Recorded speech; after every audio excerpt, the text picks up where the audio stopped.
Beyond the buzzer, inside the game, this is SportsIQ with Larry Smith.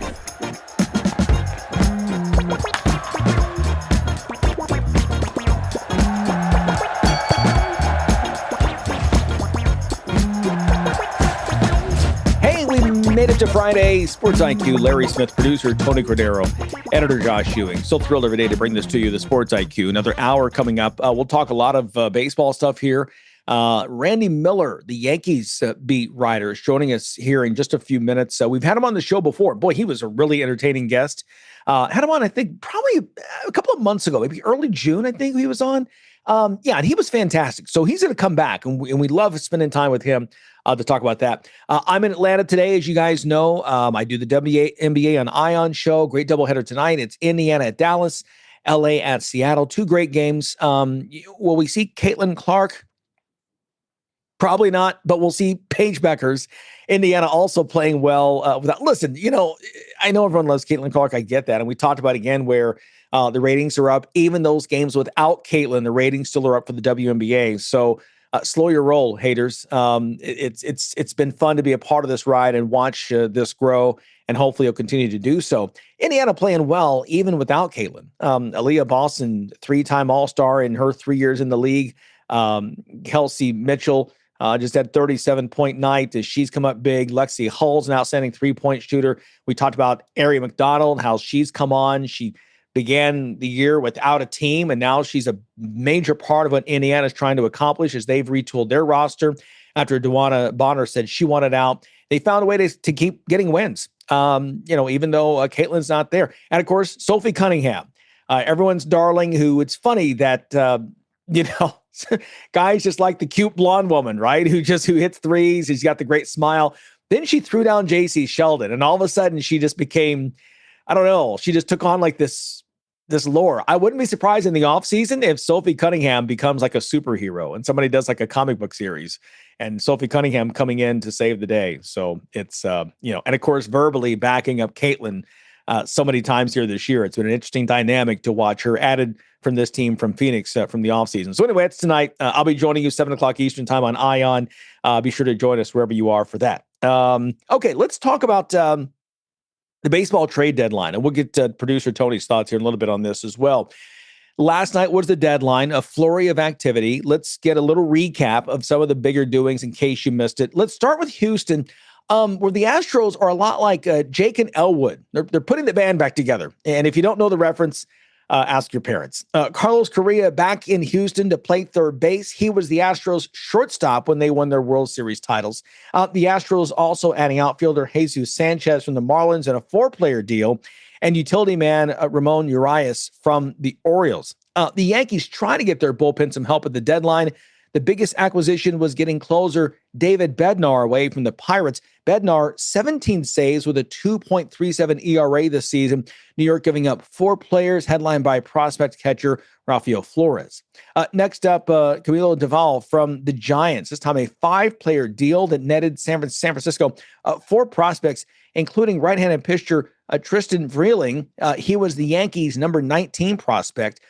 Catcher, third baseman Jesus Rodriguez, the number 25 prospect, third baseman Parks Harbor, and left-handed pitcher Carlos De La Rosa. New York, meanwhile, got Jacob Bird and his 4.73 ERA away from Colorado for Ben Shields in a 3-player deal. Now, Detroit has led the way in the American League for most of the year with the best record in the junior circuit. Struggled of late, but tried to rebuild as part of their pitching staff. Among the additions, 41-year-old Charlie Morton from the Orioles.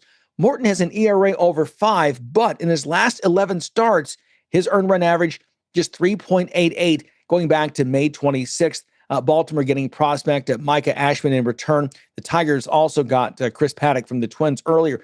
Producer Tony, who is like, the resident, baseball savant, right? I mean, he's so into this. He's into baseball cards, trading cards, history, everything. Follows the baseball as closely as anybody that we know. We're lucky to have, producer Tony on our team.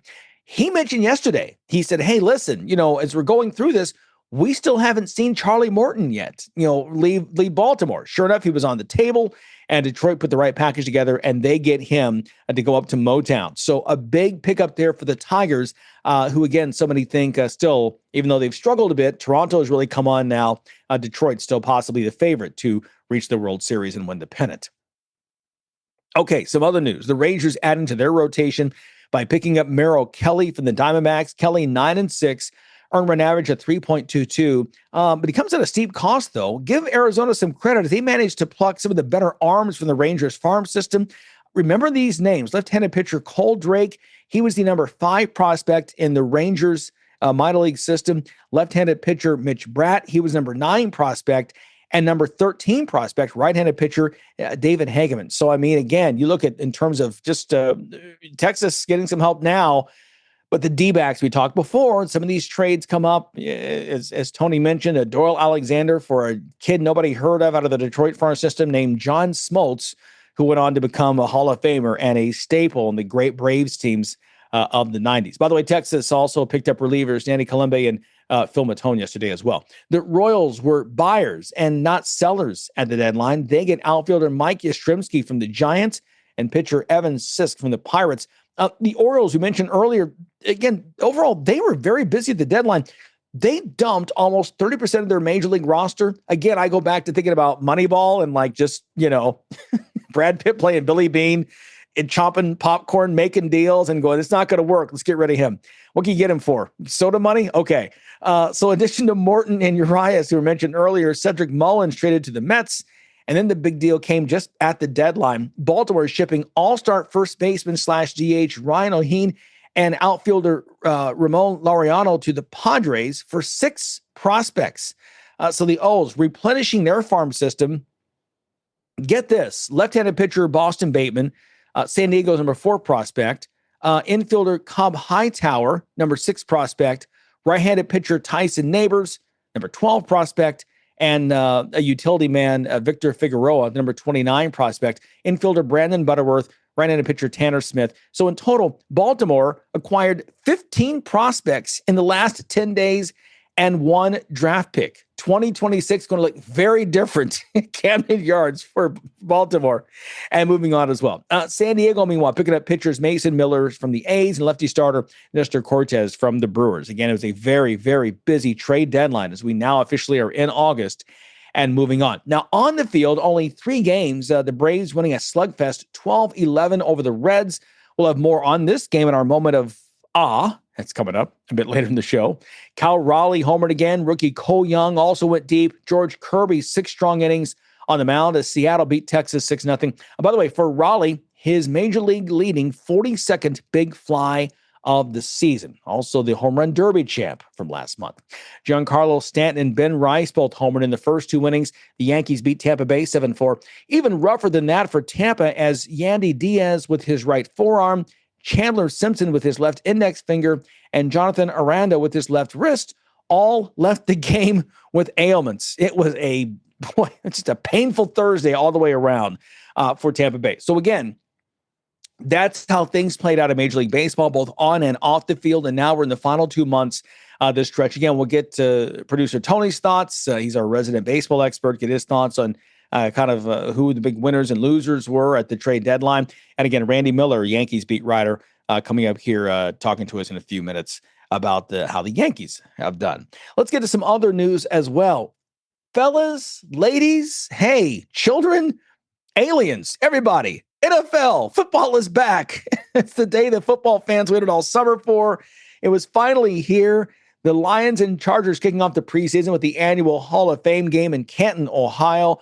Really enjoyed the telecast too by NBC and hearing all the from the different Hall of Famers. It was great to see Sterling Sharp looking great, hearing from him and some of the players that are about to go into the Hall and get their big moment of the sun here this weekend.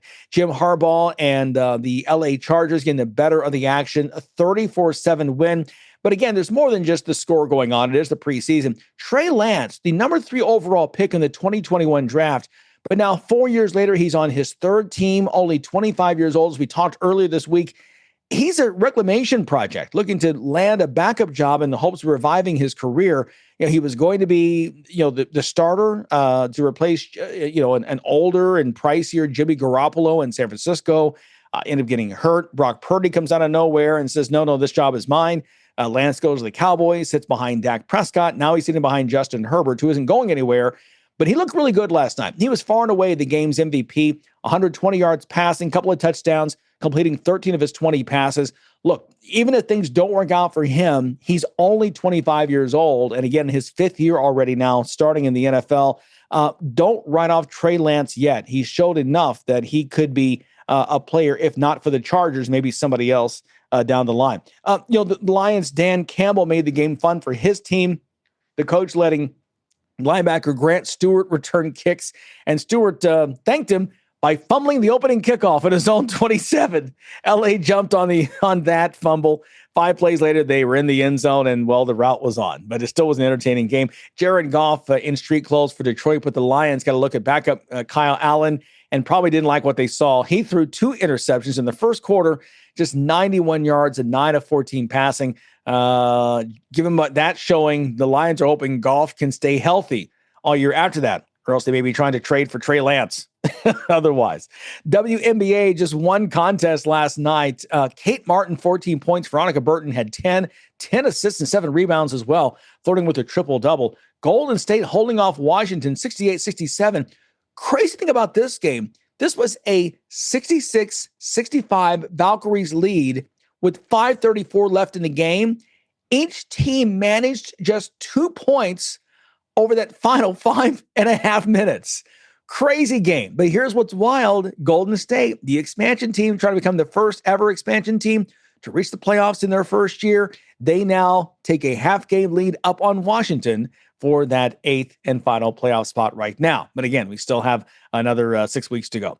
One note off the field in the college ranks. This is really big. If you missed this, listen closely. Stanford is hiring former Nike CEO John Donahoe as its new athletic director. This according to ESPN. Stanford said they were looking for someone with extensive business experience rather than just a typical sports administration background. That should tell you the direction that college sports is headed in.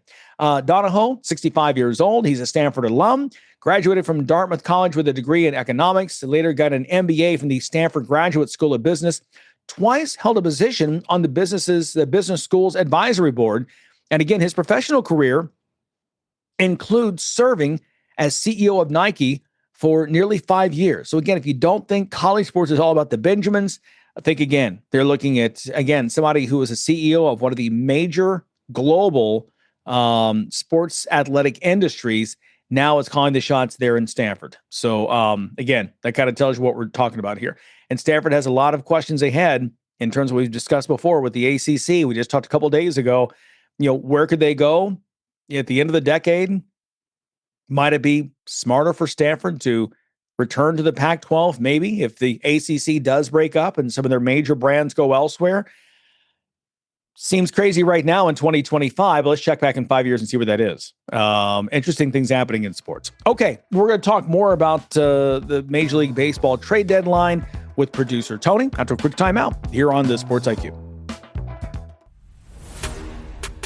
Fans of big sports radio and sports spectacular podcasts have a new home on the Chief Sports Network. Find your favorite programs and content all in one place by downloading the Chief Sports app in your mobile device. Created in South Carolina, the Chief Sports Network is the home of an expanding network of live and podcast format programming.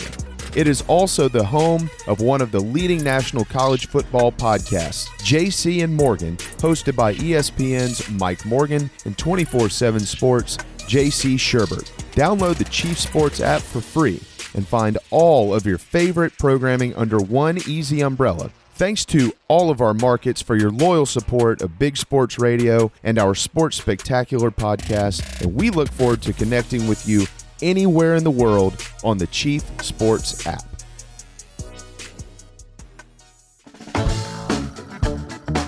You're listening to SportsIQ with Larry Smith. Hey, welcome back here to the show. Larry Smith here with Tony Cordero, producer Tony. We call him. Tony, you heard earlier, I'm giving you your props as the baseball guy because you keep me informed. You're really into this. First off, kudos for calling it on Charlie Morton. When we talked yesterday, getting the show ready to go on the air, you were saying then, hey, here are some of the deals that have happened. Charlie Morton hasn't moved yet from Baltimore, and you called it. He was gone by the end of the day. Yeah, I didn't think they'd be hanging on to him. He was a rental player when they picked him up, in the offseason, hoping to get something out of him. And kudos to the Orioles for that move and for being able to move some of these reclamation projects that they've picked up. Look, they picked up Ryan O'Hearn off the scrap heap when he was let go by the Royals. They picked up Raymond Laureano when the A's had enough of him and moved on from him. And they managed to move all these pieces for prospects to help rebuild a farm system, which has been good, but they've also been, taking out all those prospects and bringing them up to the major leagues. So it was a little dry. Now they've been able to refill that a little bit, which will be great for them in the long run. It's going to be kind of rough the next season and a half, but we'll see. Morton, we'll see how he does in Detroit. I'm also impressed with what San Diego has done down there, picking up some pieces for their offense, which they knew they need. Plus, I don't think people are really paying enough attention to Nestor Cortes going over from Milwaukee. Left-hander, be an interesting pitcher for them down the stretch. Some nice moves there by the Padres, who suddenly find themselves chasing the Dodgers a lot closer than they were 5 weeks ago when they were sitting 8 or 9 back. Now they're only a handful of games back, and the West is suddenly in play again in the National League. I think that's what's funny is to see, like you said, some teams that maybe a month ago were not in contention, but have kind of found their way back in. Detroit has a team that slipped a little bit, had some struggles winning in July, going out to see what they can do. And you're right about Baltimore is that you kind of put some pieces together here and there. This has been a disaster in Baltimore almost from the first week of the season, right? I mean, a team expected to compete, just did nothing at all, fired their manager, still couldn't put it together. Like you said, you had a lot of pieces there trying to put together a contender. It didn't work out. Just clean it up and let's just move on to the next thing. Yeah, I mean, as an Oriole fan, I give their front office an F for this season because it's been a disaster. You're not going to make the playoffs. You weren't competitive for long stretches of the year. Your pitching staff has just been an absolute shambles. You knew you needed help in the offseason. Yeah, you let Corbin Burns walk. That didn't turn out to hurt you because of his injury. Gave it to somebody else, and that's fine, but you didn't do anything else. And there were some other pieces in play that the Orioles could have made a run at. At some point, if you've got a young core, you're going to have to spend some money. And I give the Royals credit for being on the cusp of a playoff berth and going out and adding pieces like a Mike Yastrzemski yesterday. Yeah, it's not going to move the needle all that much, but they're making a play for their fans to keep them interested and to maybe make a push into the playoffs. Because look, if you can get there, anything can happen. But you got to get there first. And they're making that attempt. So kudos to the Royals for doing that. And I'm going to give kudos to both of the teams in the NL East. The Phillies and Mets did some of the things that they needed to do, getting some arms for their arms race. Both teams picked up a center fielder because center field had been a defensive issue for both of them. Sad Mullins should be able to help the Mets a little bit, the way Harrison Bader should be able to help the Phillies, hopefully shore up that defense some. They've added arms. Going to be an interesting race down the stretch in the NL East. Could be very interesting down to the middle to end of September, possibly even into the last few days of the season to see who comes out on top there. Yeah, no question at all. As you go back and look, who was maybe the big winner from this trade season in your mind?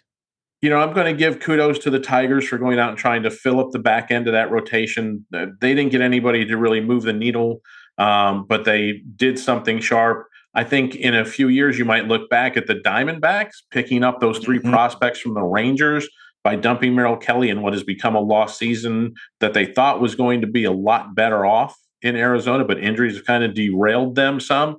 So if those 3 prospects worked out from the Rangers, that could be a big help for them. The Pirates didn't do much, just unloaded some of their pieces. They didn't get done what they needed to get done. The Yankees, we'll talk to Randy in a bit here. They tried to help shore up that bullpen, which could really be a help for them coming down the stretch. hopefully those folks all work out, because their bullpen hasn't been what they thought it was going to be at the start of the season, and it's really haunted them throughout the first 4 months so far of baseball. We'll just have to see where it all nets out. But I like some of the ones who were sellers and picking up pieces along the way, because that is what will make you a contender a few years down the road. For that, the Orioles do deserve credit for. Also, the Brewers picking up a couple of pieces down there that can help them in the future. So we'll just have to see. Again, the interesting thing about the trade deadline is you're going to see the buyers, you're going to be able to grade them in October. Yeah. The sellers, you're not going to be able to grade them for 2 or 3 years. Yeah. Yeah. One name we talked about during the season that we thought maybe could be trade on the trading block was Paul Skeens, and Pittsburgh choosing to hold on to him. Did that surprise you at all, that they decided to keep their ace in-house and not try to see what they can get for him? No, I think that was a smart move. Obviously, I mean, to trade him would really be telling your fans, look, we're going to tank again for another 5 years. Yeah. And we're going to have to go out and try to find a Paul Skeens. Skeens is the block you can build around. Yeah. If you're Pittsburgh. Now, do they choose to do that? Who knows? I think keeping Mitch Keller was a good idea for them. He's proven to be a very capable rotation piece. He gives you a B to Paul Skeens' A in that rotation. You can build a team either through offense or defense. They're obviously going for defense and pitching. If they can come up with a couple of arms, if you can find 4 good starters, you're suddenly at least in the wild card mix in Major League Baseball these days, because starting pitching is so tough to come by. Ask the Atlanta Braves, who have just seen their season go by the wayside because of injuries. But I'm kind of glad the Pirates did hang on to him. I didn't think it was an interesting topic to talk about with some of the folks who write about Pittsburgh for a living, but I don't think anybody really thought that Skeens was going to be moved. He's just too good. He is the foundation. If they can ever get some other pieces in there, they're well on their way in Pittsburgh. The problem is, can they get those other pieces? Yeah. But try to hold on to him and see what is right. Don't give up the ship yet. I agree with you on that. I'll ask the tough question. Say that for last. Who was the big loser in this trade season in your mind? I don't think the Braves did enough. They have some guys there that are going to be free agents at the end of the season. You're not bringing them back. Why didn't you move Marcell Ozuna? Yeah, he's got a 10-5 trade deal, so he had the chance to put a kibosh on things if he wanted to. Maybe they knew that going in, that he didn't really want to go. He didn't want to move somewhere. I guess they didn't even try to sweeten the deal for him to make that happen. But just their lack of movement in what has been just a totally lost season in Atlanta, I thought they could have taken some of their renter players, maybe tried to move an Ozzy Albies, replenish the farm system some. They need to find some offensive pieces in that team. And, you lost Acuna with the injury earlier in the week. We don't know exactly how long he's going to be out. To me, I'd shut him down for the year, because those calf injuries, as we noted, we talked about this earlier, Larry, calf injuries lead to Achilles injuries. Achilles injuries lead to lost seasons. That's not something you want if you're the Braves. I would have tried to move some of those other pieces. They had a couple of outfielders they could have moved. They didn't. I'm not sure what's going on there. Interesting stuff. Okay, we'll get more perspective. Randy Miller joining us, talking about the Yankees and how they did and what's lying ahead here now that we're in the dog days of August. That's coming up next on the SportsIQ. You're locked in to SportsIQ with Larry Smith. Hope you're having a good Friday as we continue here on the SportsIQ. As promised, back with us once again, one of our favorite guests from earlier this summer, Randy Miller. He is the with NJ.com, Yankees beat writer, joining us. It's a guy who travels.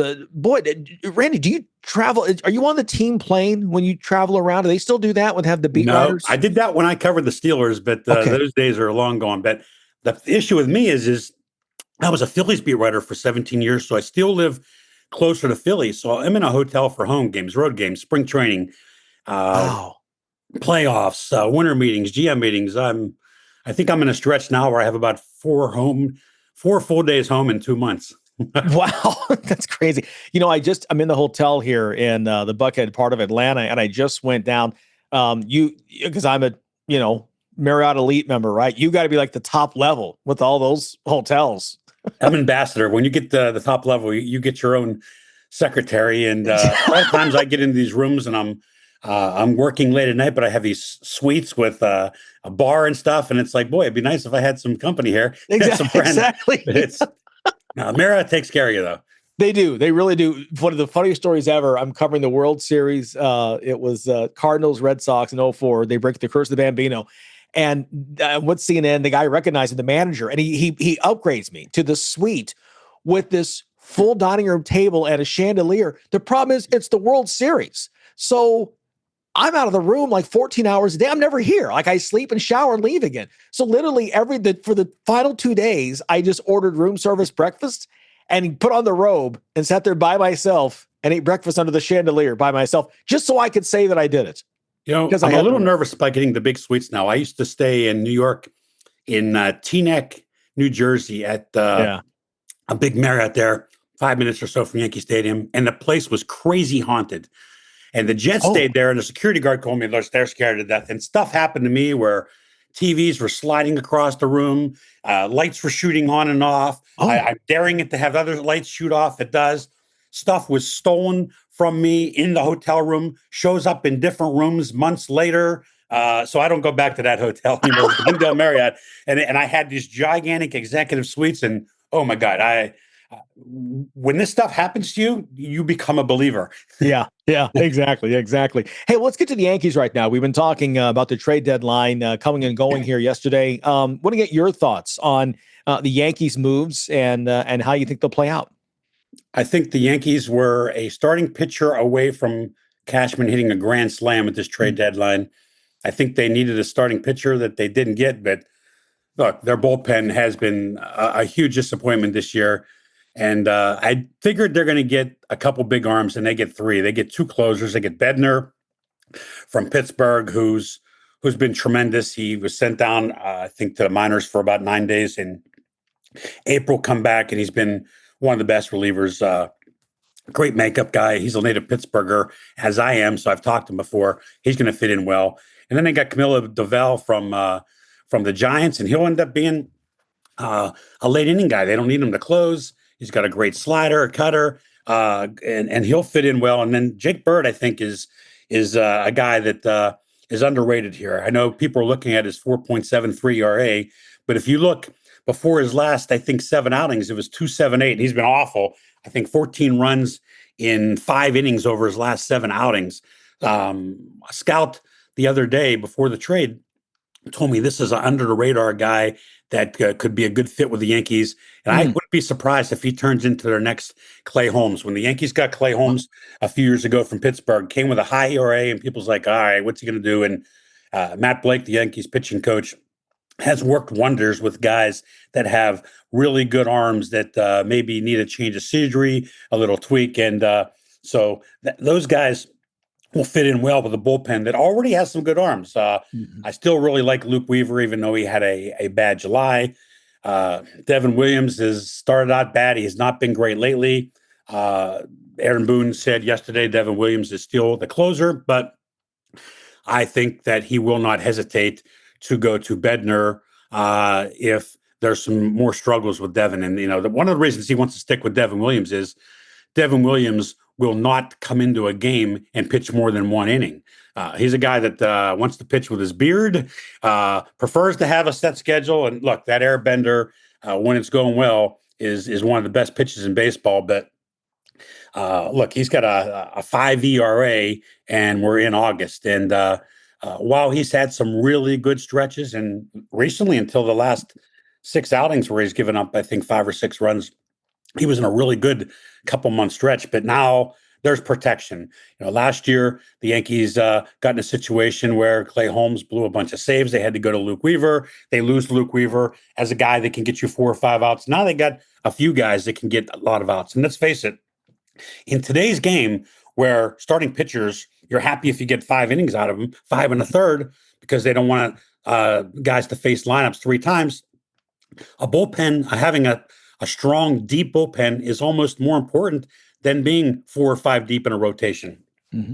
And look, starting wise, the Yankees are getting a good starting pitcher back Sunday. Luis Hill's coming back.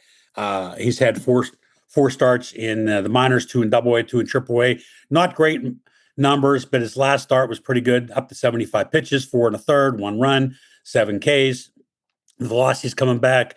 They only need him to be a pretty good number 3 starter. Max Fried, if his blister situation goes away for good, he and Carlos Rodon, who's had a pretty good year, make up a pretty good rotation in an American League that I think is very weak. And I think it was there for the taking for the Tigers, and they did nothing bat-wise. They have nothing like an Aaron Judge. And Aaron Judge, by the way, is going to be a big key because he told me a couple of days ago that he's coming back from this flexor strain on Tuesday in Texas, the first that he can come back.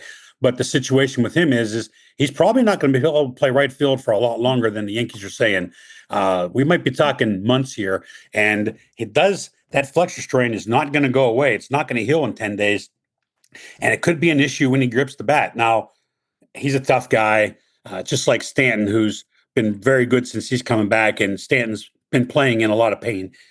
Here's a guy that has really grown on me because you never hear the guy complain, but he's still playing with that tennis elbow in both arms and having excruciating pain that he's not saying anything about. Now, can Stanton play? Can Stanton go out there and play the outfield when Judge only can DH?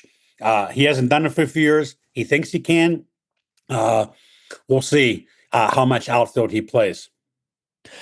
Speaking of those guys with Judge being out, how much of a problem is that going to be here, even if he does DH at the plate here down the stretch? They don't think it's going to be a problem. Look, his first 2 months of the season were amazing. It was 2 of the best months ever to start a season. He's been good since. Was still on pace to be a 60 homer guy, batting champion, potentially a Triple Crown guy when he went out. I don't think it's going to be a problem hitting because he's a guy that is so fundamentally sound. For a big guy, he just doesn't have the long swing that he had when in the minors. He's a guy that takes his base hits, he takes his walks, he's going to strike out. It's just going to be a matter of playing in pain. And Judge wants to win so much that I think that he will do whatever it takes. And if he has to ice day and night to get 4 or 5 at bats and go through some pain, I think he'll do it. I'm sure they're giving him the best treatment in the world, whatever's out there, but it's probably not going to be fixed until next season. I think he'll be a major contributor. And I keep waiting for him to have a postseason like Bonds did. I think it was in 2002 when they went to the World Series with the Angels. He has a good amount of homers in the postseason, but he's a low 200s hitter, and he's just too good to be that guy. I wouldn't be surprised. I really think the Yankees, as bad as they played for 6 weeks, are still the team to beat in the American League. And even more so now based on what the other teams did, because no one improved in the American League, in my mind, like the Yankees did. Yeah. Talking with Randy Miller again of NJ.com. He's the Yankees beat writer, and I love having his thoughts here on the show. You kind of brought up my next question. That's that stretch here for the Yankees, where last time we talked during the show was roughly a couple of months ago, and then they were flying along, doing great. Judge was healthy, doing this thing, like you said, possible Triple Crown, flirting at the time with hitting 400. We knew that wouldn't last for the whole season, but it was fun to talk about while it was there. What happened to this team in these past couple of months? They've kind of let things slip, and now Toronto's in control of the division, and it's the Yankees playing catch-up. Well, a few things happened. Number one, they had some injuries in the bullpen. Losing Fernando Cruz, Mark Leiter Jr. really hurt, because then they're bringing up and down guys from AAA, and Luke Weaver's on the IL for a while, and they just couldn't piece games together. And then you factor in that they made a lot of mistakes, especially in the games in Toronto. A big disappointment this year has been Anthony Volpe, the shortstop. He's already got 16 errors, most in the majors at any position. His fielding percentage is the worst in the majors for a shortstop. And this is a guy that won a Gold Glove as a rookie 2 years ago. He was a Gold Glove finalist last year. And this has become a problem. And he's kind of been the golden child as a New Jersey kid, a great kid. You know, the clean cut boy, says everything right. It's just a great kid. And now he's been getting booed badly at games. And they got a kid coming named George Lombard Jr., who's their number one prospect. He's in Double A. He's only 20 years old. He's not ready this year. Probably won't be ready next year. But everyone that I talked to outside the organization said it's a no-brainer. He's definitely the shortstop of the future. So it comes down to maybe after next season, they have to decide, do they want to re-sign Jazz, and he's going to want a ton of money, Jazz Chisholm Jr., to play second base, or are they going to want to move Volpe to second base? Because I think Lombard, now that they have Ryan McMahon, who's a tremendous defensive third baseman, he's the third baseman for the next couple of years. After this year, he's paid at 16 million a year, and he's so good over there. Wow, he almost looks like Greg Nettles over there. He's amazing, acrobatic too. So Volpe, the pressure's really on Volpe, and hitting wise, he has some home runs, but he's still in the low 200s. And this is a guy that should be a 280 hitter, but he's gone for the launch angle, gone for the power, and that isn't the best version of Anthony Volpe. So moving Jazz back to second base from third, they put him at third because they were trying desperately to see if they could get anything out of DJ LeMahieu. They finally cut the cords on that. They probably should have a couple years ago. And now their infield defense should be much better. But one thing that Cashman needs to be credited for during this trade deadline, when he really improved the bench also, he got some right-handed hitters that eat up left-handed pitching. I really like Slater, Rosario, and then they get the stolen base threat from the Rays, Cabrera yesterday. But one thing, Cashman got all this improvement, and he did not give up any of the top three prospects. And I know everybody wanted Lombard, and I kept hearing from scouts, if they want a good starting pitcher, they're going to have to give up Lombard. He was off limits. Then Spencer Jones, a 6'7" left-handed hitter who steals bases, and the guy that can really run and will stay in center field. He's hitting 400 with like 12 homers in 20-some games since he got called up to AAA. They didn't want to give him up. And then they have this pitcher that they called up, Cam Schlittler, that's made 3 starts, and while he's got a 4.9 ERA, this guy has a really big arm, and a lot of people had this guy ranked as their number one prospect, and they were going to have to give those guys up to get a difference maker pitcher. And I give them credit for not doing that, because they traded probably 15 prospects, maybe 10 in their top 30, but no one in my mind that you can say has a chance to be a superstar player. And those 3 guys that I mentioned have a chance. They have a chance to hit a home run. You never know what you're going to get when they're in Double A and Triple A, but all 3 of them have huge talent that you don't want to give up for a rental or a guy that unless you think he can get you over the top to win a World Series. And true, anytime a GM can do that, but especially the Yankees with their deep pockets, you still hold on to those prospects. They keep finding ways over the years to make that happen. Got about a minute left here. You mentioned you still think the Yankees are the team to beat in the American League, even though Toronto now leading the East, Detroit struggling, but still with a wide advantage in the Central. Give us your 60-second reason why the Yankees still are that team. I just think that they're the deepest team. I like Detroit's starting pitching. I don't like their lineup. I think the Yankees have more playoff experience, and they're just a deeper team. And now with this bullpen, it's so deep. It's going to be you get a lead with them, and it's going to be hard. It's going to be hard to come back on them. Toronto, I don't want to say they're a fluke. I like Toronto. I just don't think that they compare. When you look at Toronto's starting pitching, I don't think they have a Max Fried. While I like Guerrero, I like Bichette, I like some of their lineup, guys. I just don't think that they're going to be able to hold off the Yankees. And I don't know who can beat the Yankees in a playoff series in the American League. And then you go, if you get to the World Series, and I think the Yankees will get there. Look, who knows in the playoffs? We've seen crazy things happen, but I just think that when you look at Houston, I like Houston bringing back Correa, but he's not the player he was in his prime.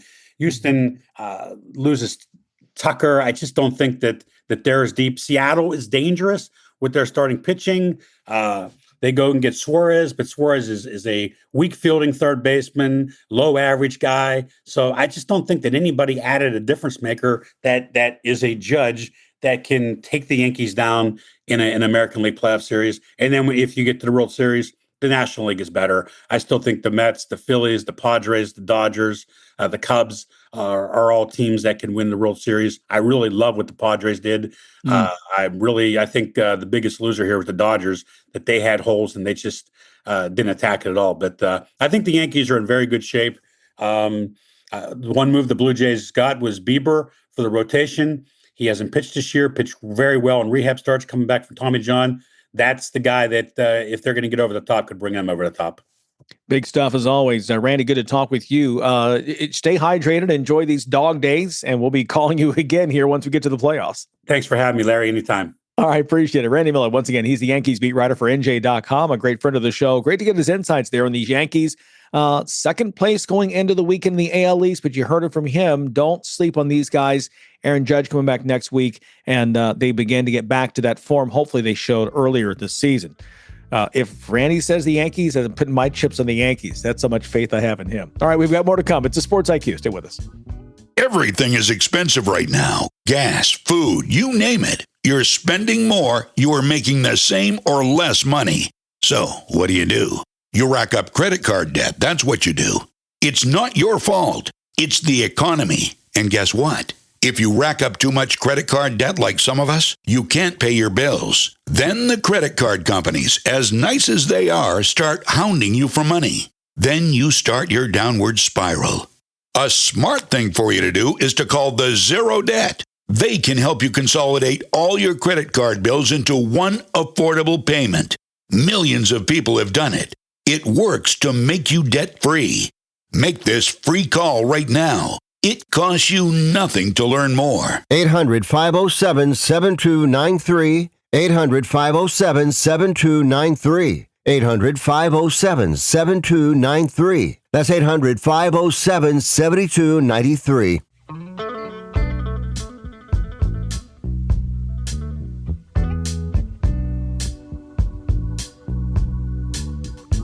Great to talk to Randy Miller as always, man. Talking Yankees. Last time, Producer Tony, he was on. We got a bit of this time it was the hotels. So the first we talked issues about it. This I wanted to find out more about this haunted hotel in Teaneck, New Jersey, or whatever. Which let's find out the names so we could avoid it. But last time he had so many great stories about Pete Rose and why he would never vote for Pete, and just. You talk to Randy, you get what you're looking for about the Yankees, but there's always some other nuggets that are just fantastic with Randy.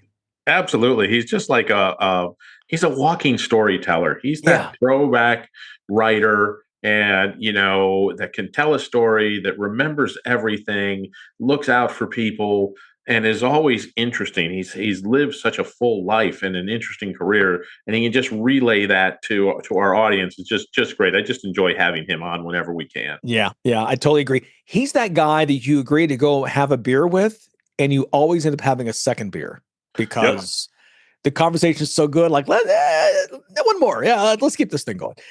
We were talking earlier, NFL is back, and listen, I know there's people who the NFL's too violent, there's too much money, or blah, whatever reason that you have for not watching. But there's just something special to see them come on and even the last night, it's a Hall of Fame game. I mean, it's a meaningless game. It's an exhibition game, but it marks the start of the season. The NFL is here. College is soon to follow. It's a fun time of year when you see them on getting the pads on and hitting the field. Yeah, there's just something about football coming back that's a rebirth in America. I know that the baseball fans, the purest baseball fans, and I love baseball, I'd love to see how the games play out and the length of the season, and the baseball stats are what really interest me because it's such a stat-driven game. Yeah. And people look at that and say, okay, we're in the dead of winter and we rebirth with spring and baseball's coming, and I get that, but my clock is different. My body clock sets off the fall. To me, the rebirth. If I were a company, my fiscal year would start September 1st. That's just the way I would set up the company. Like our fiscal year starts September 1st and we're going to move on from there. Right. Because that's the start of fall. Football is beginning. You've got your August preseason, which is great. Just kind of salivates the glands and gets you ready, gets you going, but then you get the meal starting around September 1st when games start actually counting. So it's always great to see that come back. And then you flow from that into basketball and into the rest of the sports. And that's just how my year clock is set. So we're coming to the end of the Tony clock, but we still have 5 months left in the regular clock. There you go. Yeah, yeah. I know my wife and I, now that we're empty nesters, we try to get to a game or two on the weekends. Last year we wound up just sitting and watching, as I've said so many times before, with the conference realignment, the expansion. There was so many great games we wound up watching. But now we don't have any kids in college, so we have to worry about trying to make trips to campus. And so we're already talking about, what games we like to go to. Do we want to hop a plane and go to, it's just to have that experience. It's just something, it's just very special. And I think this year, the Chiefs, we saw they're vulnerable, right? I mean, and so, they're no longer, there's a bit of the swag is a bit of the luster is gone because they kept winning, just finding ways to win, but got exposed by the Eagles. And at the same time, we know it's always so hard to repeat as champions. And so once again, the NFL is the one league, and I think you'll agree with me, that literally in camp, every single team has a chance. Yeah. Now, maybe some have a stronger chance than others, but it's the one where literally if you get a couple bounces go your way and you stay healthy, you can get in the playoffs, and then who knows what happens. Exactly. I mean, and that's the key. Like, there is hope for every team. Going in, if you're in the NFL, you might be the Saints and hope is rather dismal, maybe the Browns, but there's still hope. There's still a shot that they can get there and make a playoff run and become interesting. And, you talk about the Eagles getting a chance to repeat. I love that one of the Eagles players said they had a team meeting already and said, we will not let down. We are not resting on last year. This is a new year. We got to get back after it, and we got to go 100% starting right now. And let's see if we can't make this a repeat. So good for them. It'll be interesting to see if they can actually pull that off, because it is hard to do in the NFL. We talk in our house, because I've made my wife a fan. It took me 40 years, but she's now an NFL fan and gets it. My grandson, obviously here, he gets it as well. The interesting thing about the NFL is you have to be healthy. The NFL is all about health. You can lose a season so fast in the NFL, 2 or 3 key injuries, and you're just not going to be able to recover. It's a marathon. The NFL is a marathon. You've got to get to January and still have most of your horses ready to go to get you over that hump and make a run at a Super Bowl. Yeah, I saw that firsthand back in 2013. I landed at the CBS affiliate in Atlanta, and we were the Falcons TV partner. But you had Matt Ryan, Tony Gonzalez, they had Steven Jackson at running back. I mean, Croy Bierman on deep. I mean, they had just all these studs, Julio Jones, everybody, right? And Bierman went down in the second week with an injury. They had another injury as well, and in like week 2. And I think they went from, I don't know, like an 11-win team that was, this close to reaching the conference championship game to like a 5-11 team. I mean, just overnight, just the wheels came off. Mike Smith was the guy. Oh, he's a genius. He's the guy, and he's going to be the next great coach, whatever. He was out. I mean, he went from being on top to being fired in like 5 months. I mean, it happens that fast, all because the ball didn't bounce their way, like you said, and they had just enough injuries in the right place. And before you know it, they had O.C. Umenyiora, they signed. He was a bust as a free agent. I mean, it just, everything that they thought going in was going to be great turned out to be bad. Yeah, you can put a lot of things down on paper in the offseason in the NFL, but they rarely all manage to hit the way you think they're going to hit once you start playing games. And that's going to be the interesting thing about the Steelers this year. Yeah, added DK Metcalf, re-signed TJ Watt. They've added some pieces to the defensive front. They brought in Aaron Rodgers. Which Aaron Rodgers are you getting? We'll find out in a few weeks. But hope really springs up in Pittsburgh that they can, they haven't won a playoff game in, it's going on 8 or 9 years now. Yeah, it's been a while. Yeah, it's been a little bit. Pittsburgh fans aren't used to that over the last 45, 50 years. Yeah. They're used to winning playoff games, at least one in the course of a year or so. It'll be interesting to see how they play out. But yeah, an injury, you lose 2 or 3 key players. There's no coming back from that. It's just not possible. There's with the salary cap, you just don't have that kind of depth. Yeah, and exactly right. Just have to see how it plays out for a bunch of teams. Look at Detroit last year. That team should have made a run at the Super Bowl. They were on paper probably better than the Eagles. No, don't hate me, Eagles fans, but on paper, that team was having as good a year as anybody, but then the defense was absolutely decimated, and there was no coming back from that. Yeah, no question. I totally agree. Okay, stay with us. Our moment of awe is next. Are you tired of your website making your business look bad? Is your current web developer dropping the ball? Let's face it, if your website isn't making you money, it's broken. Let Neon Rain create a website that turns your visitors into customers. Neon Rain has worked with hundreds of businesses across North America, building custom websites and applications with modern designs that are easy to update and work well on mobile devices. They can do it for you too. What sets Neon Rain apart? They actually deliver on their promises. Call today for a free consultation. 303-957-3092. That's Neon Rain at 303-957-3092. Or visit them at neonrain.com. Time now for a moment of awe. And with all the crazy stuff happening on and off the field on Thursday in Major League Baseball, it came down to last night and the Braves and the Reds. This was just crazy. It was a 3-3 game. The Braves scored 8 runs in the top of the 8th, only to see the Reds score 8 runs in the bottom of the 8th. Crazy. Elias Sports says it was only the 3rd time in Major League Baseball history that both clubs scored at least 8 runs in the same inning. The Tigers and Rangers back in 2004, White Sox and Yankees in 2007. Truly a moment of awe. And if you were waiting for the inning to be done, a long wait to go do something else.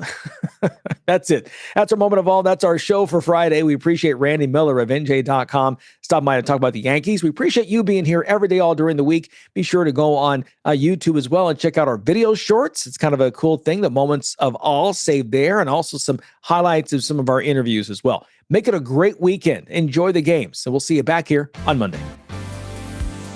Thanks for listening to SportsIQ with Larry Smith, Monday through Friday. Continue the conversation at SportsIQ LS. We'll see you next time.